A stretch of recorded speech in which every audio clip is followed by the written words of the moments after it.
Today, we are going on a wild journey deep inside the human body. We're going to follow a tiny but unbelievably powerful messenger that basically runs your entire energy economy from one moment to the next.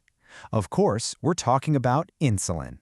You know the feeling, right? You grab a soda, a cookie, maybe a big pasta dinner, and boom, you get that burst of energy.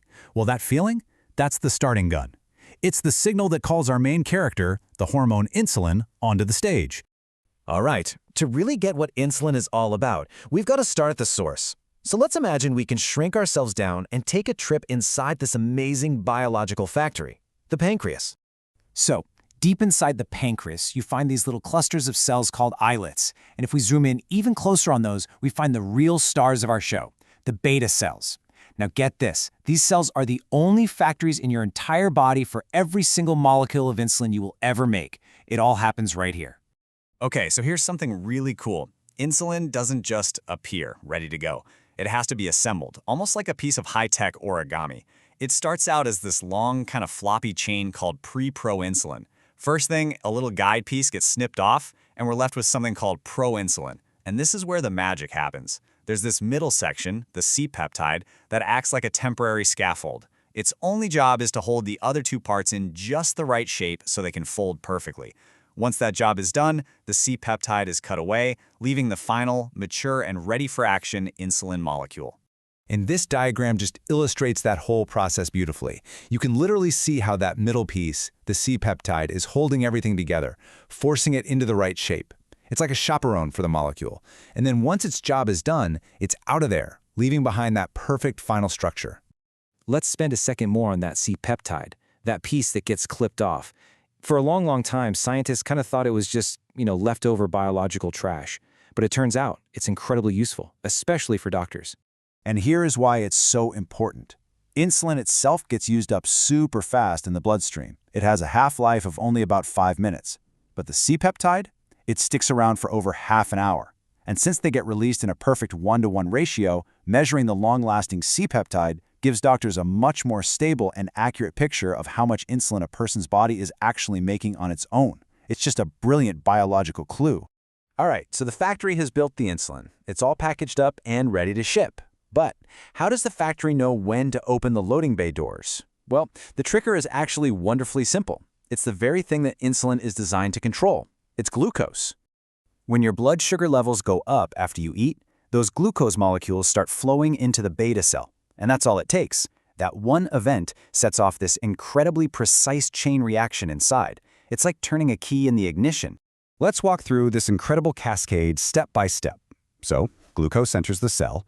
The cell immediately starts using that glucose for energy, which makes the levels of its main energy currency, a molecule called ATP, shoot way up. Now that huge surge of ATP acts like a switch. It slams shut these little potassium channels on the cell's surface. And when those channels close, it flips the entire electrical charge of the cell, a process called depolarization. That electrical jolt, in turn, forces open a different set of channels, the calcium channels. Calcium then floods into the cell, and that sudden rush of calcium, that's the final order. It tells all those little vesicles packed with insulin to race to the cell wall and release their cargo into the bloodstream. It's just a stunning conversion of a chemical signal, sugar, into an electrical one and finally into a physical action. Okay, so insulin is now out in the bloodstream. Awesome. But its journey's not over yet. Now it has to play the part of a messenger, delivering a critical order to cells all over your body, especially your muscle and fat cells. Just look at the difference here. On the left, you've got a cell just hanging out before insulin gets there. It's basically locked up tight. No glucose is getting in. But on the right, after insulin has paid a visit, it's like all these new doorways have suddenly appeared on the surface, ready to welcome glucose in. So how does insulin actually deliver that message? Well, it docks with a very specific protein on the cell surface called the insulin receptor. Think of it as a perfect key and lock system. Insulin is the key, and this receptor is the lock, with a part sticking out of the cell that's perfectly shaped to grab it. So the moment that key turns in the lock, it doesn't open a door directly. Instead, it sends a signal to the inside of the cell. This signal kicks off an internal chain of command, kind of like a line of falling dominoes, known as the PI3 kinase pathway. This is the internal telephone line that's going to carry out insulin's orders. This map basically shows that entire chain of command. You can see insulin right at the top, clicking into the receptor. That wakes up a whole series of proteins, one after another. But the one we really care about is the final messenger in this chain, a protein called PKB. It's PKB that's going to go and actually carry out insulin's two main commands. And what are those commands? It's a two-part mission. First, PKB tells the cell, hey, get all those glucose transporters, the ones called GLUT4, move them from storage up to the surface now. And second, it flips the switch on an enzyme that starts linking all the incoming glucose molecules together to be stored for later. So let's be super clear on this, because it's a critical point. Insulin itself doesn't carry glucose anywhere. Its whole job is to be the signal that gets these glucose-specific doorways to move to the surface. Before insulin shows up, these doorways are just tucked away inside the cell. After insulin docks, they get moved up to the membrane, ready to let glucose pour in from the blood. Insulin is the gatekeeper. Okay, we've followed insulin all the way from its creation to its release to its final action on our cells. Now let's just zoom out for a second and appreciate why this tiny little protein is just so unbelievably important. That's it. 5 minutes. That's the half-life of insulin in your blood. What that tells you is that this entire powerful system we just explored is built for speed.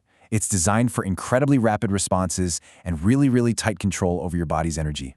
And its influence is just huge. We've been focusing on sugar, but insulin is truly a master regulator. It doesn't just tell your body to store glucose, it also tells it to store fat, it promotes the building of new proteins, it even helps manage the balance of minerals, like potassium. It is, without a doubt, a master metabolic hormone. The sheer precision of this system is breathtaking, right? From the initial folding of the protein to the electrical signal that triggers its release, every single step is just perfectly tuned. And that leaves us with a final crucial thought. When we understand how this elegant system is supposed to work, we can really start to understand what happens when it breaks down, when the key is missing, or when the lock is broken.